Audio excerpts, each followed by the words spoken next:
형제들아 속지 말라라는 제목을 하나님 말씀을 전하도록 하겠습니다. 사람들은 자기 자신을 대체적으로 똑똑하다고 생각합니다.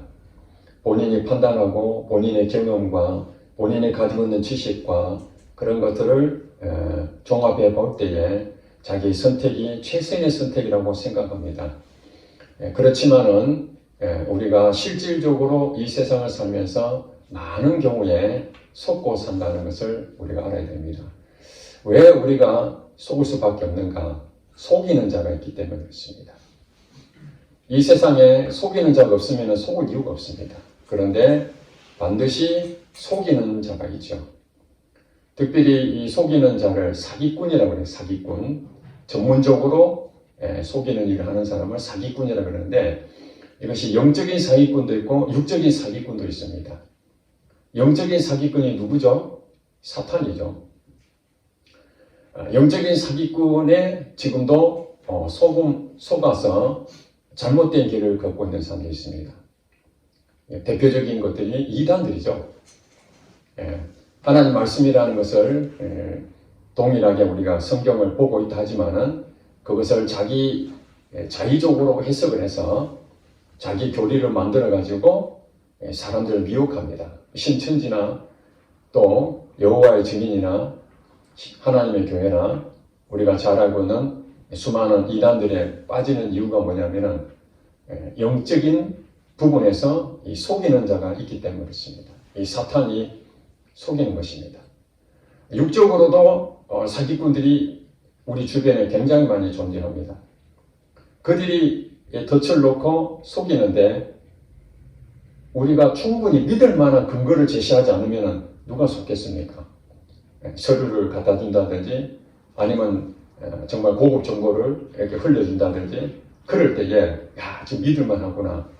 사람이 믿을만 하구나 할 때 그때 속는 것이지 의심을 하고 있는데 속을 사람 아무도 없죠. 우리가 이 세상 살면서 속지 않아야 된다 하는데 왜 속는가? 그것은 자기 자신이 똑똑하다고 생각하기 때문에 그렇습니다. 그것이 오류라는 것입니다. 왜냐하면 우리를 속이는 자는 우리보다 한 수 위라는 것을 아셔야 됩니다. 우리의 동선을 다 파악하고 우리의 약점이 무엇인지 그것을 다 알고 있기 때문에 속는 것이지 그렇지 않는다면 속을 수가 없죠. 여러분 왜 속겠습니까? 그것은 욕심 때문에 그렇습니다. 우리가 욕심을 갖게 되면 대체적으로 잘 속습니다. 신천지에 빠지는 사람들도 그들도 다 우리 같은 교회 성도들이 많이 있었습니다. 왜 거기로 빠질까요? 갈급해서 좀 더 성경을 더 많이 알고 싶어서 좀 더 믿음이 더 성숙하고 신앙으로 더 사람들보다 더 높은 위치에 자기가 만족하기 위해서 영적인 어떻게 말하면 욕심을 갖게 되는 것이죠. 그러다 보니까 그런데 빠지게 되는 것이죠. 육적인 욕심을 갖는 것도 대체적으로 우리가 생각했을 때에 이 욕심을 갖는 부분이 자기 자신이 만족하면은 욕심을 가질 수가 없습니다. 무언가 자기가 부족하고 내가 가지지 아니한 것을 다른 사람이 가졌을 때 그때 비로소 욕심을 가지게 되는 것이죠. 그러니까 이게 우리가 욕심을 갖게 되는 요인 중에 하나가 비교입니다. 비교. 상대방하고 비교를 했을 때 내가 열등하냐 아니면 우월하냐 여기에 대한 비교를 계속 끊임없이 하기 때문에 족한 줄 알아야 되는데 성경에 보니까 먹을 것과 입을 것이 있으면 족한 줄 알라 그렇게 말했습니다. 있는 바 하나님 우리에게 주시는 것을 족하게 생각하고 만족할 줄 알아야 되는데 그러지 않고 자꾸 다른 것을 얻으려고 합니다.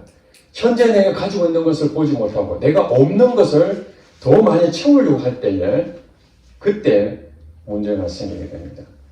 오늘 성경에 보니까 욕심에 대한 얘기를 하는데 이 욕심은 미혹을 받게 됩니다. 욕심을 갖게 되는 것은 미혹을 통해서 욕심으로 나타나게 되고 그게 어떤 문제가 생기게 되는데 오늘 13절에 보니까 사람이 시험을 받을 때 내가 하나님께 시험을 받는다 하지 말지니 하나님은 악에게 시험을 받지도 아니하시고 친히 아무도 시험하지 아니하시느니라.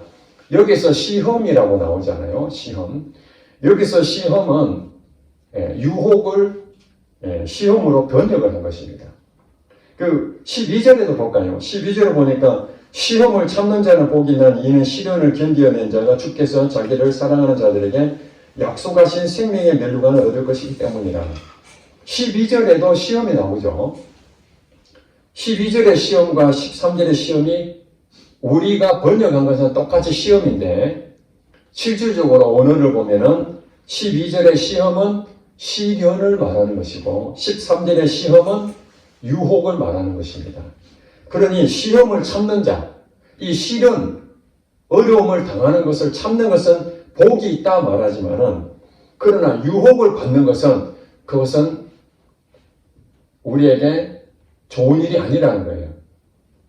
그런데 하나님은 유혹하지 않는다고 성경에 말하지 않습니까? 하나님은 악에게 시험을 받지도 아니하시고 아무도 시험하지 아니하십니다. 그러니까 하나님께서는 그 사람을 함정에 빠뜨려서 사람을 속이지 않습니다. 잘하셔. 하나님은 나를 말씀하실 때 이 길로 가라. 하나님 말씀대로 알겠습니다. 갔는데 뭐야 그게 결과가 잘못된 길로 가는 것처럼 보이게 되면은 속은 거 아닌가? 내가 하나님 말씀대로 살면은 복을 받는다 그랬는데 현실은 오히려 복보다는 오히려 어려움을 더 생기고 예수를 믿는 것이 복이다 하는데 예수 믿음으로 오히려 더 어려움을 당하는데 이거 정말 하나님 나를 속인 거 아닌가 생각하는데 절대 그런 일이 없다는 거예요. 왜냐하면 오늘 13절의 말씀처럼 하나님은 악에게 시험을 받지도 않고 유혹도 받지 않겠지만은 친히 아무도 유혹하지 않는다. 속이지 않는다. 아멘. 하나님은 절대 여러분들은 속이는 분이 아닙니다. 속이는 자가 있는데 그는 사단뿐이 사단만 속이는 거지 하나님은 절대 속이지 않습니다. 그러니 하나님께서 말씀하시면은 그건 지금 당장에 그것이 이루어지지 않을 뿐이지 그건 하나님의 때에 우리를 그것을 잘 좋은 것을 주시기 위해서 만들어가는 과정일 뿐이지 당장의 효과가 안 나타난다고 그것 때문에 원망하고 하나님 나를 속였다. 하나님 말씀은 거짓말이네. 이렇게 할 수 없다는 것입니다. 14절에 보니까 우리가 유혹을 받는 이유가 있는데 각 사람이 시험을 받는 것은 자기 욕심에 끌려 미혹된다. 자기 마음에 만족하면 되는데 내가 없는 것 때문에 다른 사람하고 비교하니까 열등감이 느껴지고 다른 사람에 비해서 내가 없는 것이 있고 그런 자꾸 가지고 싶죠. 그러고 싶으니까 거기에서 이 덫을 놓은 이 사단의 미혹에 받아서 넘어지는 겁니다. 그러면 15절에 뭐라고 얘기합니까? 욕심을 갖게 되면은 그 미혹에 빠지게 되는데 욕심이 잉태한 적 여러분 우리가 생명체가 우리 몸에서 이제 탄생하게 되면은 욕심이라는 것이 우리에게 만들어지기 시작해서 그것이 탄생하게 되는데 그게 죄를 낳게 된다는 거예요. 죄. 욕심이 잉태한 듯 죄를 낳고 그러니까 욕심을 가졌다는 얘기는 그것으로 끝나는 것이 아니라 결과가 뭡니까? 죄를 짓게 된다는 것이죠. 무슨 얘기 아시겠죠? 여러분 마음속에 먼저 욕심을 가져야 되겠다. 저거 내가 탐해야 되겠다. 라고 생각하면은 그것으로 끝나는 것이 아니라 결국에는 그것이 죄를 짓게 되는 겁니다. 남의 것을 딱 빼앗게 되는 겁니다. 이게 죄를 짓게 되는 것이죠. 그러면 죄가 장성한 적. 우리가 작은 것을 하나 빼앗았어요. 그럼 만족하는 것이 아니라 나중에 보니까 너무 작은 것을 내가 가졌네. 또 비교해보니까 내가 지금 가진 것보다도 더 많은 걸 가진 사람 보니 그것조차도 내가 가져야 되겠다라고 생각하니까 자꾸 더 많은 죄를 짓게 되는 것이죠. 그것이 정성하게 된다는 것이에요. 그래서 죄가 계속적으로 자라게 되면은 하나님은 죄를 짓는다 해서 바로 그 즉시 어떤 벌을 내린다든지 그런 경우는 드뭅니다. 여기 성경에 말한 대로 그 죄가 또 쌓이면서 이제 죄 덩어리가 되게 되는 거죠. 그럴 경우에는 어떻게 됩니까? 수술을 해야 되죠. 우리가 암이 우리 몸에 있습니다. 매일 우리가 암이 발생이 됩니다. 그런데 그 암을 잡아먹는 또 우리 세포가 있기 때문에 그 또 암이 자라지 못하도록 우리 몸이 그것을 잘 만들어졌기 때문에 암세포는 계속 생기지만은 우리가 암 환자가 되지 않습니까? 그러나 이것을 제어하지 못하고 그 암세포가 기약 없어지고 늘어나는데 그걸 통제하지 못하면은 결국 그것이 어떻게 됩니까? 암 덩어리가 되죠. 암 덩어리가 되면은 이건 이제 방법이 없습니다. 결과적으로 검사를 해서 암을 덩어리를 제거를 하든지 항암제를 맞든지 방법을 찾아야 됩니다. 그래서 이 죄가 장성해서 욕심을 부려서 죄를 낳고 죄가 점점 커져서 죄 덩어리가 되면은 이제는 수술하는 수밖에 없다는 거죠. 왜냐하면은 이 일이 가만 놔두면은 어떻다는 것입니까? 사망 선고를 할 수밖에 없습니다. 암으로 죽게 됩니다. 이게 보니까 장성한즉 사망을 만나니라. 죄가 장성하게 되면은 이 죄 덩어리를 인해서 사람은 망하게 되어 있습니다. 한마디로 심판을 당한다는 얘기입니다. 여러분, 이제 창세기를 한번 보겠습니다. 우리의 가지고 있는 사람들은 하나님 형상대로 만드셨기 때문에 하나님이 주신 사명, 하나님 주신 말씀대로 살기만 하면은 우리는 절대로 잘못된 길을 갈 수가 없습니다. 하나님 말씀하신 대로만 우리가 순종하게 되면은 반드시 우리에게 이 세상에 천국을 누릴 수 있는 은혜를 또 복을 반드시 주신다는 사실입니다. 그걸 어떻게 알 수 있느냐? 성경에 하나님께서 사람을 창조하실 때 아담과 하와를 창조하셨죠. 그리고 그 사명을 주셨습니다. 하나님 형상대로 사람을 창조하셨는데 생육하고 번성하고 땅에 충만하여 정복하라. 이런 사명을 주셨습니다. 비록 육신적으로는 모든 생명체의 최고는 아니었지만 그는 하나님의 지혜로 이 세상의 모든 것을 다스릴 수 있는 권세를 사람에게 주셨습니다. 그런데 여러분 아시다시피 에덴 동산에 각종 과실을 맺는 나무들이 있었습니다. 거기에 특별히 두 가지 나무를 성경은 말하고 있는데 하나는 생명나무요. 또 하나는 무엇입니까? 선악을 알게 하는 나무였습니다. 그런데 하나님께서는 이 사람에게 생명나무는 네가 먹어도 좋은데 선악을 알게 하는 나무는 어떻게 하라는 거예요? 먹지 마라 그랬죠. 먹으면 어떻다고 그랬습니까? 반드시 죽는다 했습니다. 그러니까 하나님 말씀은 무엇입니까? 생명나무는 먹어도 좋다. 그러나 선악과는 먹지 마라. 그랬으니까 사람은 하나님 말씀대로 생명나무만 열심히 먹으면 됩니다. 왜냐하면 이 생명은 계속 끊임없이 영생을 해야 되니까. 하나님과 함께 영원한 나라에서 영생할 수 있는 이 과일, 이 생명나무는 우리에게 굉장히 유익하기 때문에 그거 먹으면 됩니다. 그게 인간이 가질 수 있는 족한 줄로 아는 것입니다. 욕심을 부릴 수가 없습니다. 있는 바를 족한 줄 아는 것이죠. 먹을 것도 있고 입을 것도 있으니 족한 줄 알아는 것이 바로 생명나무. 이것만 먹어도 인간은 만족하게끔 하나님께서 그렇게 만드셨기 때문에 족한 줄 알아야 됩니다. 그런데 이 선악을 알게 하는 나무는 인간에 먹으면 안 된다고. 이건 하나님의 영역이기 때문에 사람이 먹어서는 안 된다고 말씀하신 것입니다. 그러면은 아담과 하와는 그 말씀대로 계속 생명나무만 먹었다면은 우리는 욕심에 끌려 죄를 낳고 죄가 장성하여 사망을 낳는 그런 일은 없었을 것입니다. 그런데 여러분 아시다시피 거기에 누가 있었습니까? 뱀이 있었죠. 뱀. 속이는 자가 있었습니다. 이 세상에 속이는 자가 없었으면 아마 그렇게 계속 생명나무만 먹고 우리 인류가 하나님의 영원한 나라에 살았을 수도 있습니다. 그러나 이 영적인 사기꾼이었던 이 사단이 뱀으로 와가지고 속였지 않습니까? 이 모든 나무를 과실을 먹을 수 있더냐 하니까 하와가 그러지 않습니까? 하나님께서 이거 다 먹어도 좋은데 이 선악을 알게 하는 나무는 이거 먹으면 죽을 간다. 그리고 이 사단이 뭐랍니까? 안 죽는다. 속이는 거죠. 안 죽는다. 하나님께서는 죽는다고 했으니까 그거는 반드시 죽는 겁니다.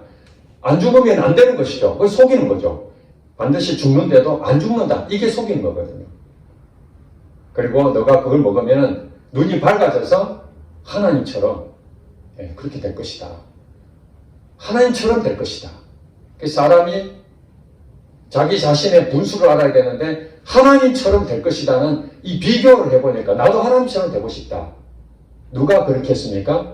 사단도 그랬잖아요. 나도 하나님처럼 되고 싶어가지고 하늘의 천상에서 하나님과 비길이라 했던 그들이 하나님께서 저주를 부어서 결국에는 그 하늘에서 쫓김 받았지 않습니까? 그런 것처럼 인간에게 똑같이 욕심을 가지게 만들어요. 비교해서. 근데 여기서 보니까 이제 안 보이던 것이 보입니다. 하나님 말씀을 따라가야 되는데 하나님 말씀이 벗어나 버리니까 안 보이던 선악을 알게 하는 그 나무를 보는 순간에 먹음직도 하고 보암직도 하고 지혜가 있을 만큼 탐스럽기도 하고 이렇게 되고 그냥 먹었다는 것입니다. 우리 이 땅에 살면서 먹음직도 하고 눈으로 보는 것, 이 시야적인 그런 유혹도 있고 탐욕이 있죠. 탐욕. 탐스럽다. 내가 갖고 싶다. 그전에는 그런 거 안 느꼈는데 갑자기 사단이 그렇게 말하니까 갖고 싶다는 마음이 생긴 거예요. 그리고 결국에는 어떤 일이 생겼습니까? 죄가 인간에게 들어오게 되면서 사망을 하게 됐죠. 당장에는 죽지 않았지만 결국에는 영혼도 죽고 육신도 죽는 하나님 말씀이 분명하지 않습니까? 죽는다 했으니까 죽었습니다. 사단은 뭐라 했습니까? 안 죽는다 했는데 진짜 안 죽었습니까? 다 죽었잖아요. 영적 사기꾼이 이 사단은 우리를 죽이는 것입니다. 속이가 죽여버리는 것입니다. 그래서 우리는 이 욕심을 갖는 것이 이제 인류 사대로 계속해서 이 본성적으로 욕심을 버려야 되는데 욕심을 갖는 것이 자연스러운 일이 됐습니다. 오늘 야고보서를 통해서 우리에게 주시는 말씀이 16절에 보니까 내 사랑하는 형제들아 속지 말라. 속으면 안 됩니다. 속이는 자가 있지만은 속이는 자가 없어질 수는 없지만은 아무리 속여도 속지 않는 그 부분으로 가야 되는데 그것은 바로 16절, 17절 거기 나옵니다. 온갖 좋은 은사와 온전한 선물이 다 어디로부터 온다고요? 위로부터 빛들의 아버지께로부터 내려오나니 그는 변함도 없으시고 회전하는 그림자도 없으십니다. 그러니까 우리가 부족하다고 느끼는 것은 다 욕심으로 가는 거거든요. 하나님께서는 우리에게 완벽하게 100% 재능도 주시고 돈도 주시고 건강도 주시고 모든 것을 100% 다 주셨다면은 우리가 욕심을 안 가지겠죠. 그러나 우리가 교만하기 때문에 어떤 사람에게는 이 부분을 좀 부족하게 만들고 어떤 사람은 이쪽 부분이 좀 부족하게 만들고 모든 사람은 다 공평하게 돈이 많다고 해서 모든 것이 다 가진 것이 아니라 때로는 건강에 문제가 생기기도 하고 가정에 문제가 생기기도 하고 여러 가지 부분에서 우리에게 약한 부분들이 있다는 것입니다. 그렇지만 하나님께서는 사람마다 다 다르지만 그 부분에 주신 것을 족한 줄로 알고 예수님께서 달란트 비유한 것처럼 어떤 사람에게는 5달란트, 어떤 사람은 2달란트, 어떤 사람은 1달란트 그 분량에 맞게끔, 분수에 맞게끔, 그릇에 맞게끔 하나님은 다 온전히 베풀어 주셨습니다. 하나님께서 베풀어 주십니다. 아무것도 없는 상태에서 해라 이것이 아니라 반드시 하나님께서는 주시는데 하나님의 뜻에 맞게끔 여러분에게 분수대로 주셨다는 사실입니다. 아멘? 이걸 아셔야 돼요. 그러니까 여러분들이 없다고 해가지고 왜 나는 없지? 그렇지 않습니다. 여러분 있습니다. 모든 부분이 다 없을 뿐이지 여러분이 가지고 있는 게 있다고요. 여러분이 가지고 있는 걸 다른 사람이 없는 게 있어요. 내가 없는 것을 다른 사람도 있지만은 저 사람이 없는 것을 내가 가지고 있다니까요. 그것을 잘 생각해 보면은 아, 하나님이 내게 공급해 주셨구나. 왜냐하면 하나님에 대해서 이렇게 표현하면 그는 변함도 없으시고 회전하는 그림자도 없으십니다. 회전하는 그림자가 없을 수 있습니까? 하나님 외에는 그런 사람이 없잖아요. 우리 사람은 다 변하잖아요. 하나님은 변함이 없습니다. 약속하시면 약속을 반드시 지키시는 분입니다. 속이시는 분이 아닙니다. 그래서 온갖 좋은 은사와 온전한 선물이 다 위로부터 빛들의 아버지께로부터 우리에게 공급하시기 때문에 그것이 내가 볼 때는 남들이 비교했을 때 야, 저 사람보다 내가 가진 것이 좀 적어 보이고 좀 탐탁지 않게 보일 뿐이지 실제로 내게 그것이 가장 이상적이라는 거예요. 그렇지 않고 다른 사람하고 비교하게 되면은 그다음부터 어떤 일이 생깁니까? 열등감이 생깁니다. 여러분 동창회나 동기 모임이나 뭐 학교 다녔을 때는 교복 다 입고 아무 서로 비교할 것이 없잖아요. 뭐 공부 잘하냐 공부 못하냐 이 정도 비교는 되지만은 뭐 돈을 많이 벌었느냐 뭐 이런 부분에서는 비교가 안 되거든요. 그러나 몇십 년 지나고 난 다음에 초등학교, 중학교, 고등학교, 대학교 동창들 이렇게 만나다 보면은 벌써 이렇게 확 갈라지잖아요. 누구는 출세를 했다, 누구는 돈을 많이 벌었다, 자가용 뭐 가지고 있다, 빌딩이 몇 채 샀다. 또 어떤 친구는 쫄딱 망했다더라. 지금 어디서 뭐 하는지 모른다. 몸이 다쳐가지고 지금 병원에 입원해 있다. 뭐 술 주정뱅이 됐다. 뭐 여러 가지 비교가 할 수 있잖아요. 그런데 사회적으로 드러내는 것 없고 인정받을 것 없는 사람들은 동문회에 잘 참석합니까? 제가 동문회고 동기회고 뭐 우리 예전에 다녔던 교회 우리 친구들하고 만나다 보면은 신앙생활 열심히 한 사람들 또 그래도 사회적으로 인정을 받고 있는 사람들은 오지 마라 그래도 열심히 참여합니다. 근데 가정적으로 문제가 있고 건강을 잃어버렸고 또 쫄딱 망해버렸고 도망다니다시피 하는 이제 그런 또 신앙적으로도 다 교회를 등한히 해버리고 이런 사람들은 만나는 것을 주저합니다. 왜 그렇게 했습니까? 비교를 했을 때 자기는 실패자라고 느껴지기 때문에. 그래서 우리가 두 가지 부분이 있는데 하나는 자기 자신을 과대평가하는 사람이 있고 자기 자신을 과소평가하는 사람이 있습니다. 이 과대평가하는 사람은 자기가 가진 분수보다 자기가 가지고 있는 이 재능보다 자기 자신을 훨씬 더 괜찮은 사람으로 자기 자신이 인정하는 거죠. 이런 사람을 뭐라고 그럽니까? 오만한 사람이라. 오만한 사람입니다. 남들이 볼 때 별 볼 일 없다고 생각하는데 자기 자신은 대단하다고 생각합니다. 그러니까 과대망상증처럼 모든 부분을 자기 중심으로 해야 되는 거죠. 갑질하는 사람들이 대부분 그런 일들 많이 하죠. 정말로 인품도 있고 또 정말 가진 사람들은 그렇게 함부로 대하지 않습니다. 그런데 어느 것 조금 아빠 찬스 엄마 찬스 좀 받아가지고 자기는 없는데 그거 하나 가지고 갑질하는 자기 자신을 과대 포장하는 것이죠. 그건 좋은 일이 아닙니다. 반대로 과소평가하는 사람도 있습니다. 하나님이 참 많은 걸 주셨는데 자꾸 없다고 그럽니다. 난 부족하다 그럽니다. 그래서 자꾸 실망하고 낙심하고 자기 자신을 비하하고 그래서 자존감이 굉장히 낮습니다. 얼마든지 일어설 수 있는데 스스로 자기 자신을 자꾸 안 좋은 쪽으로 부정적으로 자꾸 그렇게 생각합니다. 과대평가도 문제지만 이 과소평가도 문제입니다. 우리에게 족한 줄로 알아라는 것이 무엇입니까? 5달란트 받은 자도 족한 줄 알고 2달란트 받은 자도 족한 줄 알고 1달란트 받은 자도 족한 줄 알아야 되는 겁니다. 이것이 정도를 지키는 것이고 자기 자리를 지키는 것이고 하나님 말씀대로 하나님 말씀을 믿고 가는 사람은 거기에 대해서 욕심을 가질 수가 없습니다. 하나님 말씀에서 벗어날 때에 자기 가지고 있는 경험들, 자기 가지고 있는 본성들, 자기 가지고 있는 그 판단 기준으로 바라보니까 비교 대상으로 열등감과 우울감을 느낄 뿐이지 하나님 말씀을 생각한다면 만족할 수밖에 없는 것입니다.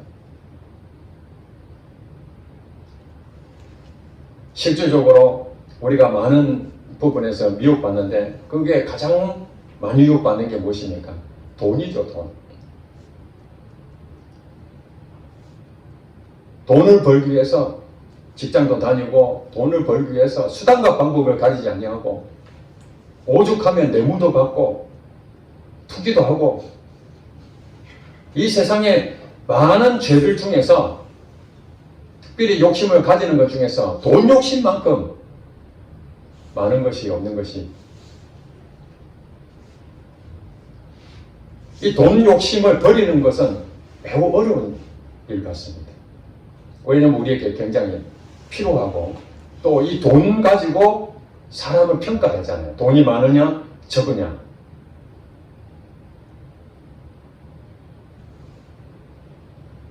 펜트하우스를 가지고 있는 최고층 아파트에 살고 있느냐 아니면 달새방을 사느냐 이 엄청난 차이잖아요.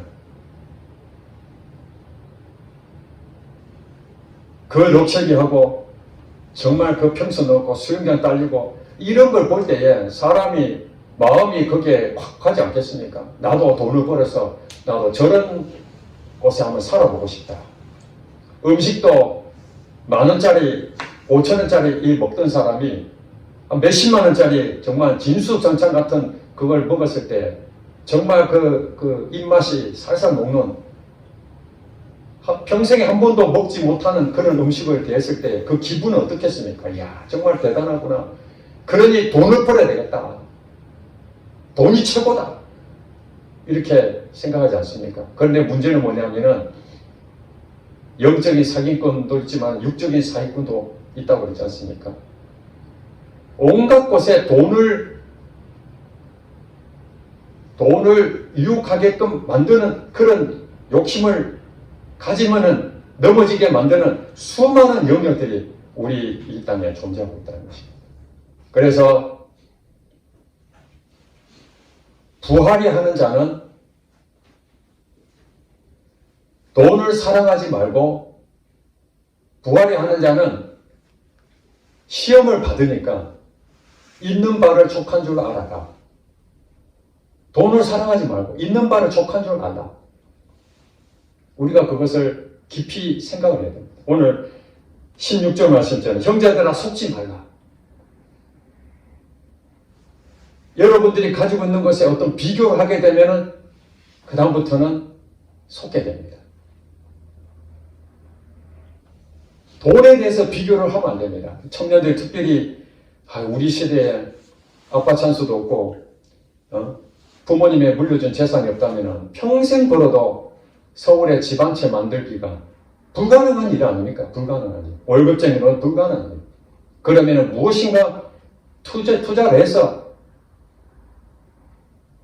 경제적으로 직장이 아닌 다른 것으로 수입을 더 얻어야 되는데 여러분 아시다시피 투자 위험이 높을수록 수익이 높잖아요.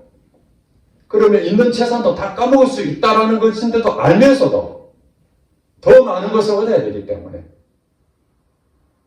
그것 때문에 있는 것까지 다 빛을 지는 일들이 굉장히 많다는 것입니다. 그러나 우리가 정도를 걷게 되면은 하나님이 때를 따라서 그 사람이 어느 정도 수준이 되고 물질을 관리할 능력이 되면은 그 이상도 하나님께 주실 수 있는데 하나님 말씀대로만 가면은 얼마든지 하나님께서 내가 원하지 않더라도 부자가 될 수 있는 길을 하나님께 여실 수 있고 지혜를 주실 수 있는데도 불구하고 하나님 말씀보다는 자기의 본성으로 내가 부족하니까 더 많이 가지려고 그런 마음을 갖게 되는 겁니다. 어떤 사람은 박사학위를 받았다니까 그 학위에 대해서 또 욕심이 생기니까 악착같이 공부를 해가지고 대학원도 가서 석사, 박사 과정 다 밟고 교수가 되고 그런 사람들에게 인정을 받으니까. 그래서 우리가 때로는 학벌에 대해서 부모님들이 나는 비록 공부를 많이 못했지만은 가난한 것 때문에 여러 가지 환경 요인 때문에 공부를 하고 싶어도 못했지만은 나의 한을 우리 자식들한테 풀어야 되겠다 해서 높은 과외비를 물어서라도 사교육으로 아이를 어떻게든지 명문대로 보내려고 부모들이 그 욕심이잖아요. 부모 욕심. 그 자녀가 원하는 대로 그 자녀의 분수에 맞게끔 하나님께 맡기고 그 아이를 격려하고 말씀대로 살도록 그렇게 해야 되는데도 불구하고 내 주변에 있는 엄마들 얘기 들으니까 내만 뒤처지는 것 같고 나는 우리 아이에 대해서 무관심한 건가? 다른 사람들 정말로 돈을 벌면은 그 자식을 위해서 어떻게든지 훌륭한 사람, 높은 지위를 얻게 하려고 애를 쓰는데 나는 정말 그러지 못하는 거 아닌가? 이게 이제 비교를 하게 되니까 자꾸 우리 아이도 그게 뒤처지게 하면 안 되겠구나. 경쟁에서 이기게 해야 되겠구나. 하고 자꾸 그쪽으로 간다는 것입니다.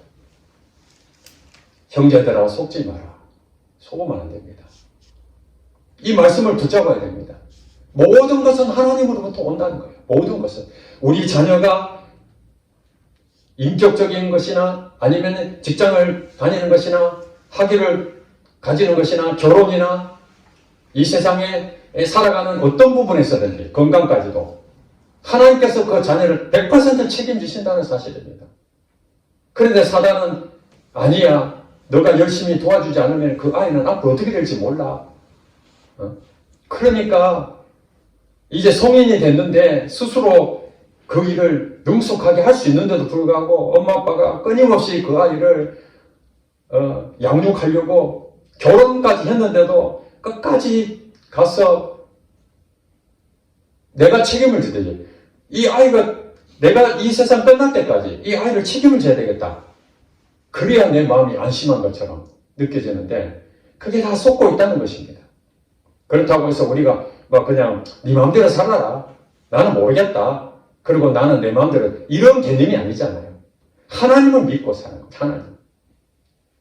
내 자신도 하나님 믿고 살지만은 우리 자녀도 하나님 믿고 살고 내 가정도 하나님을 믿어야 되는 거죠. 내 가정도. 내 가정이 화목하고 하나님께서 믿음의 가정을 세우실 것이라는 그 믿음을 가져야 되는 것이죠. 그 직장 동료들도 보면은 연봉이 누구는 많게 받고 누구는 적게 받고 이 연봉을 또 비교하잖아요. 그럼 자존심 상하고 또 똑같이 진급을 했는데 어떤 사람은 벌써 한 단계 두 단계 더 빠르게 진급하게 되잖아요. 근데 인생은 모릅니다. 늦게 가는 것처럼 보이지만 이것이 늦는 것이 아닐 때도 있고요. 빨리 갔다고 해서 더 성공한 것이 보이지만은 오히려 빨리 가가지고 잘리는 경우도 있습니다. 젊은 나이에 이사까지 올라가가지고 정말 30대에 사장하신 분도 있잖아요.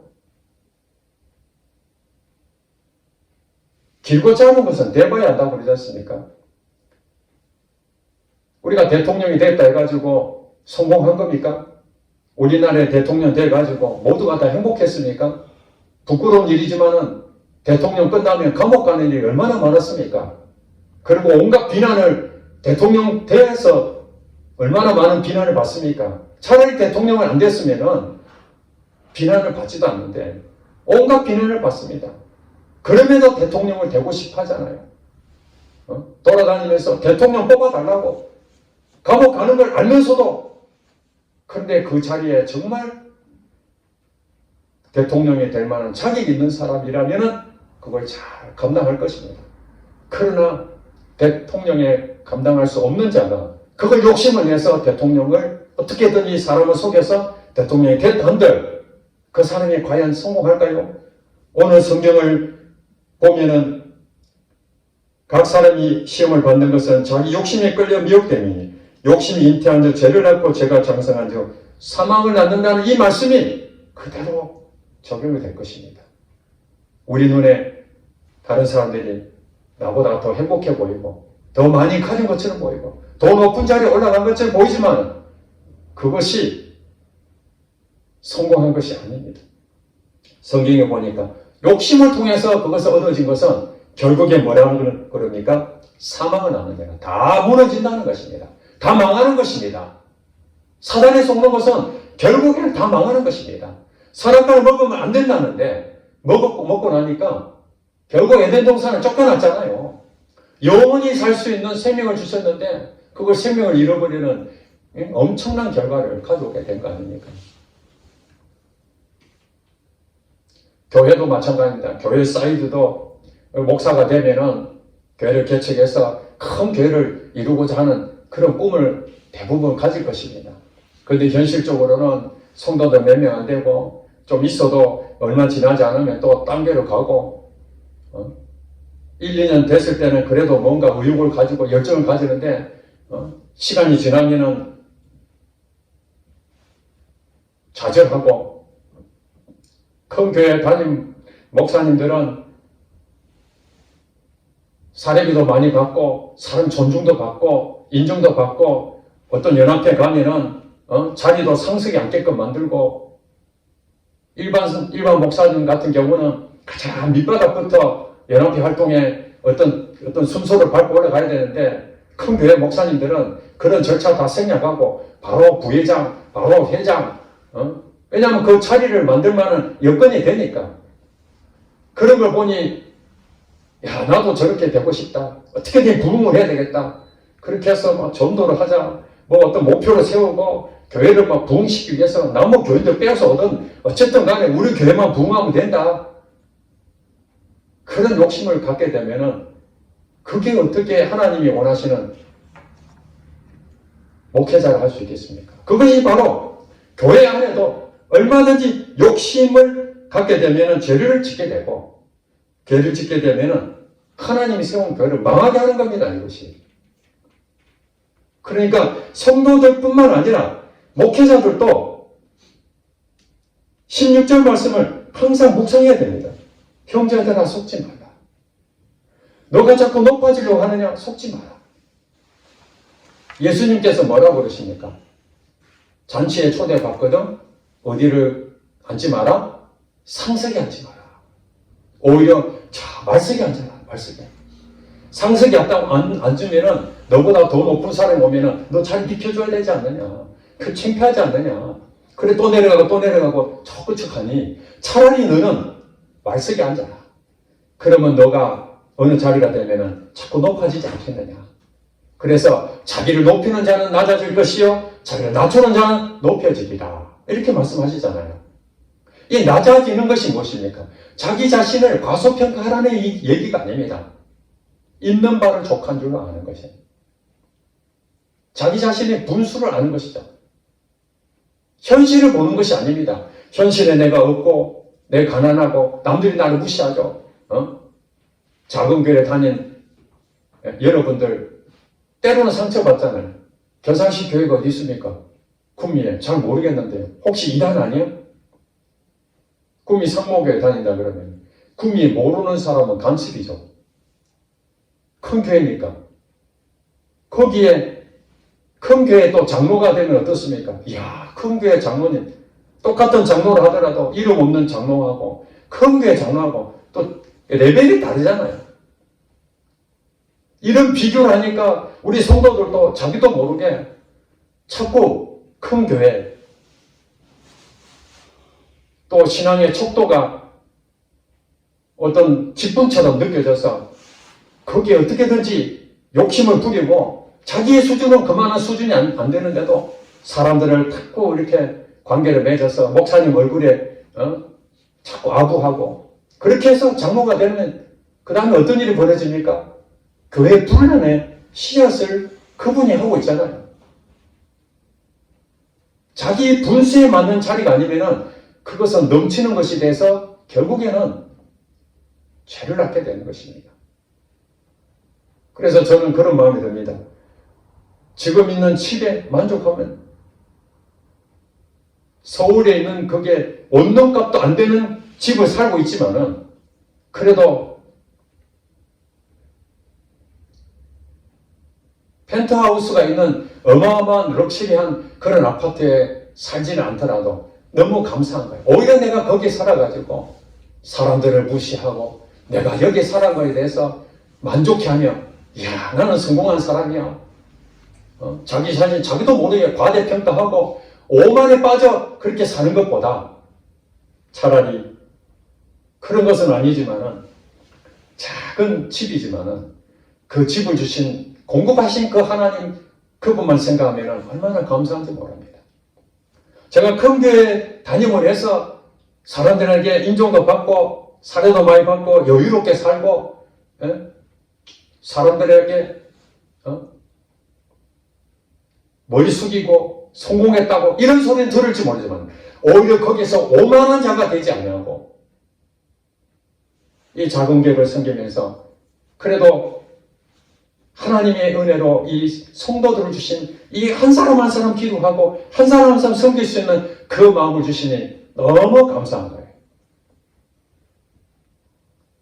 비교하면은 열등감이 생길 수 있는데 있는 바를 족한 줄 아니까 이 교회를 세우신 하나님 감사하고 하나님이 주인이신데 이 교회의 주인이 이 교회를 세우시고 부족한 자를 목사로 세웠는데 목사라는 그 직분 자체만으로도 내가 이걸 감당할 능력이 안 되는데 그걸 주신 것만으로 감사한데 내가 더 무엇을 바라? 내가 돈을 벌기 위해서 내 목사하는 것도 아니고 내 명예를 생각해서 이 교회를 키우라고 하나님께서 이 교회를 주신 것도 아니고 그저 주님의 마음으로 우리 성도 한 사람 한 사람 천국 가는 그날까지 함께 교제하고 주님의 마음으로 섬겨하고 나를 이곳에 보내주신 것 그걸 생각하면 너무나 감사하고 또 굶지 아니하고 지금까지 산의 진미는 맛보지 못했을지라도 그래도 오늘도 공급하시는 그 하나님 비록 때로는 몸이 아파서 힘들 때도 있지만 그래도 지금까지 생명을 연장시켜 주셔서 걸어다니고 힘을 쓰고 이렇게 말할 수도 있고 눈으로 볼 수도 있고 여러분 얼마나 많은 장애를 입고 있는 사람이 있습니까? 그 장애를 입고 있는 사람들이 불행한 것입니까? 눈을 보지 못하고 귀가 들리지 않고 말도 못하는 걷지도 못하는 그런 사람 다 불행한 것입니까? 비록 그들은 정상인 사람보다 어느 한 부분에서 장애를 입고 있지만 그럼에도 불구하고 그들 마음속에 하나님을 사랑하고 하나님 주신 것을 만족해 할 때에 그들도 한없이 행복하다는 것을 우리는 알아야 됩니다. 그러므로 우리에게 끊임없이 오는 이 욕심, 미혹되는 것은 내가 열등감 느끼고 내가 내 자신을 비하하고 없는 것을 자꾸 다른 사람 것으로 채우려고 할 때 그것에 욕심이 생기는 것이지 어떤 부분이든지 족한 줄 알고 내 자신이 그래서 예수님이 말씀하시는 내 마음을 품어라. 이 마음은 곧 겸손과 온유의 마음이라 했어요. 우리는 끊임없이 겸손과 온유한 마음 예수님 마음이 부어지기를 기도하면 그 마음이 부어질 때에 어떤 마음이 생깁니까? 그때 욕심은 사라지게 되는 것입니다. 온유한 마음이 생기고 겸손한 마음이 생기는데 사단이 아무리 뭐라 해도 그 막을 수가 있죠. 결국 말씀과 기도로 우리가 무장되어 있으면 사단은 아무리 공격해도 우리가 반드시 이길 수 있다는 이 사실 명심하시기 바랍니다. 기도하겠습니다.